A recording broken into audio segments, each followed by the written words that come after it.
ఆంధ్రప్రదేశ్ ముఖ్యమంత్రి నారా చంద్రబాబు నాయుడు కుటుంబం తిరుమలలో శ్రీవారిని సామాన్య భక్తుల్లా దర్శించుకోవడం విశేషంగా నిలిచింది.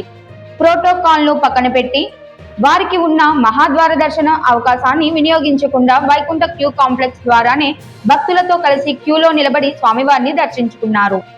మనవడు దేవాంశ్ నారా జన్మదినం సందర్భంగా ఈ ప్రత్యేక దర్శనం నిర్వహించగా సీఎం చంద్రబాబు నాయుడు, ఆయన సతీమణి భువనేశ్వరి, మంత్రి నారా లోకేష్, బ్రాహ్మణి మరియు కుటుంబ సభ్యులు పాల్గొన్నారు.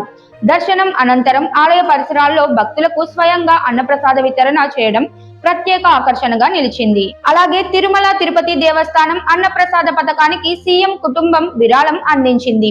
ఈ సందర్భంగా భక్తులతో కలిసి అన్నప్రసాదం వడ్డిస్తూ సేవా కార్యక్రమాల్లో పాల్గొన్నారు. తదనంతరం సీఎం చంద్రబాబు నాయుడు ఆలయ పరిసరాల్లో ఉన్న సదుపాయాలను సమీక్షించారు. భక్తులకు అందుతున్న సౌకర్యాలు, నిర్వహణపై అధికారులతో చర్చించారు.